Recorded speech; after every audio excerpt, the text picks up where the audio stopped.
If you don't have 20 hours to view the entire Alien saga, or simply need a quick refresh, here it is, the only recap you need before Alien Romulus. It's the only way to be sure. First and foremost, if you have yet to see Ridley Scott's horrifying masterpiece Alien, head to your nearest television, flip on your streaming platform of choice, and let the good times roll. No one should walk into Romulus without seeing this jaw-dropping piece of cinema, the one that started it all. From a storytelling perspective, Alien keeps things simple. Think Jaws in space, albeit with an 8-foot extraterrestrial that bleeds acid. Ultimately, the alien sneaks aboard a commercial spacecraft called the USCSS Nostromo and spends the next 24 hours stalking and killing the ship's 7-member crew until only one remains, Ellen Ripley, the badass protagonist played by Sigourney Weaver. Ripley destroys the Nostromo only to meet the deadly creature on the escape craft, leading to a terrifying confrontation that ends when our brave heroine blasts it into outer space. James Cameron's action-packed Aliens remains one of the best sequels ever made, and a thrilling action classic in its own right. Picking up 57 years after Ridley Scott's film, Aliens follows Sigourney Weaver's Ripley back to the moon where the crew of the Nostromo first encountered the xenomorph. Except, this time, our tough-as-nails heroine arrives with a raucous band of colonial marines, armed with state-of-the-art weaponry. Check it out. I am the ultimate badass. Yes. State of the badass art. The problem is that a human terraforming colony called Hadley's Hope discovered the derelict spacecraft housing thousands of eggs, unleashing in a massive alien force. Ripley must head into the darkness once more to protect others, especially a young girl named Newt, ultimately facing off against a xenomorph queen. In 2014, Creative Assembly unleashed Alien Isolation for video game consoles. The game has it all: incredible visuals, compelling story, and terrifying gameplay. The first-person survival horror game captures the essence of Ridley Scott's original film better than any of its big-screen counterparts, delivering the claustrophobic chills that made Alien an unforgettable experience. Set 15 years after Alien, and thus 5 years before Romulus, Isolation allows gamers to step into the shoes of Ellen Ripley's daughter Amanda as she deals with a xenomorph on the Sevastopol space station, all while investigating her mother's sudden disappearance. You're still looking, aren't you?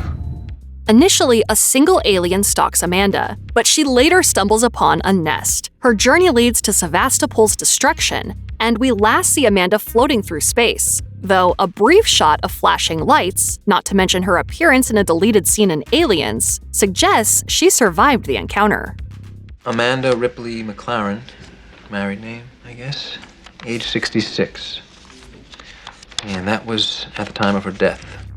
One unique aspect of the Alien series is the constant presence of the mysterious Weyland-Yutani Corporation, an overarching villain hell-bent on acquiring the xenomorph for military purposes. According to Alien lore, the company is a multinational conglomerate consisting of Weyland Corp and Yutani Corporation. Together, the two powerhouses manufacture androids, spaceships, and computer technology, and contribute mightily to space exploration. The company knows everything that happened on the ship. It all goes into the computer and gets sent back to network. Unfortunately, they are also prone to putting their interests ahead of their subordinates, and seemingly threaten humanity more than the deadly alien organism. In Alien, the company sends Ripley's crew to investigate the derelict spacecraft on LV-426, knowing they'll encounter a specimen. In fact, they program Ash, the android, to ensure safe passage for the alien, even at the expense of his shipmates. You still don't understand what you're dealing with, do you? Perfect organism. In Aliens, Carter Burke directs the Hadley's Hope colonists to the same derelict spacecraft at the behest of Weyland-Yutani, leading to the deadly outbreak, all for a percentage. You sent them out there and you didn't even warn them. Why didn't you warn them, Burke? Ridley Scott produced Romulus, so some of the ideas presented in his divisive prequels, Prometheus and Alien Covenant, might make their way into the new film. I'm sorry. That's quite all right. Prometheus, for all its flaws, is one of the boldest science fiction movies in recent memory, even if the picture makes the critical mistake of over-explaining its lore. You may or may not remember the mysterious space jockey from the original Alien movie. Alien life form. Looks like it's been dead a long time. Well, Prometheus uses this plot element to craft a wild backstory about engineers, giant albino humanoids responsible for creating life on Earth. Thousands of years later, however, they decide to eliminate their creation, presumably due to our hubris, and manufacture a biological weapon to execute their nefarious plan. Big things have small beginnings.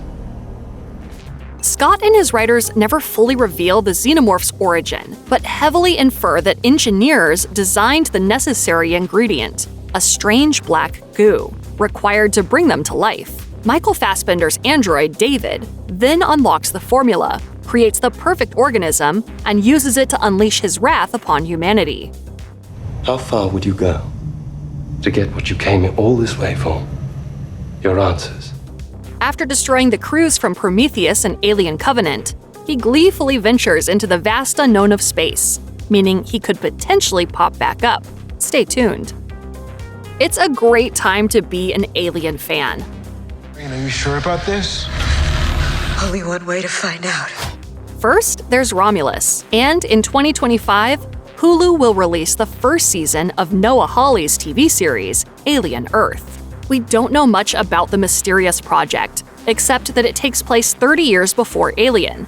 According to Deadline, it'll be the first project in the franchise to take place on Earth, and has been reported to deal with the emergence of the story's infamous Weyland-Yutani Corporation and the race between corporations to create new android life. As for Romulus, the hope is that Fede Alvarez's film will reinvigorate the franchise. Word is that the latest Alien installment sticks with the winning formula, including practical sets and creature effects, a straightforward storyline, and, of course, terrifying xenomorphs. It's going to be properly scary. Alvarez has shared some fantastic behind-the-scenes photos on his X account, and if the trailer is any indication, the director appears to be on the right track. With any luck, he'll stick the landing and deliver a worthy sequel to Alien and Aliens.